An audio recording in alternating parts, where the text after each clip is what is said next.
ગંગા કેવી રીતે પ્રદૂષિત થઈ ગઈ? શું ગંગોત્રીથી જ પ્રદૂષણ ચાલી રહ્યું છે? ગંગોત્રીથી શરૂ થાય છે અને ગંગોત્રીથી કાનપુર પહોંચતા પહોંચતા ગંગાની હાલત ખરાબ થઈ જાય છે. વચ્ચે બધા ભારતના જુગાડુ ઉદ્યોગપતિઓ બેઠા છે.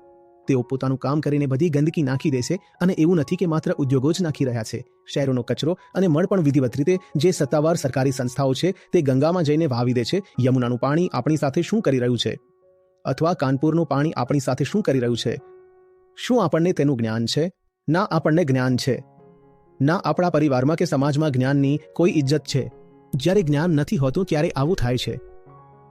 લંડનની થેમ્સ નદી ક્યારેક આપણી યમુના કરતાં પણ વધુ પ્રદૂષિત હતી, પણ તેમની પાસે જ્ઞાન છે. તેમણે તેને સાફ કરી નાખી. આજે તેનું પાણી પોર્ટેબલ છે. પોર્ટેબલ વોટર શું હોય છે કે તમે તેને પી શકો. અમે જર્મનીથી પસાર થઈ રહ્યા હતા. ત્યાં આસપાસ એવા જ નાના મોટા તળાવો દેખાયા જેવા ભારતમાં ગામડાઓમાં દેખાય છે. તો જે અમારા મિત્ર અમને ફેરવી રહ્યા હતા તેમણે કહ્યું કે આ જે પાણી છે એ પીવા લાયક છે. બોલ્યા કે અહીં નહાવાનું અને પીવાનું પાણી એક જ હોય છે. નહાઈ રહ્યા છો તેને જ પી લો. એટલું સાફ છે. હવા સાફ છે, પાણી સાફ છે. અને આ ત્યારે છે જ્યારે તેમનું જબરદસ્ત ઉદ્યોગીકરણ થઈ ચૂક્યું છે. તેમણે આ કેવી રીતે કર્યું કે આટલું બધું ઇન્ડસ્ટ્રીયલાઇઝેશન લઘુત્તમ ઉત્સર્જન સાથે કેવી રીતે કર્યું? તેના માટે જ્ઞાન જોઈએ. તેમણે પોતાની થેમ્સ નદી કેમ સાફ રાખી છે? કારણ કે તેમને ખબર છે કે તેના દુષ્પરિણામો શું આવશે.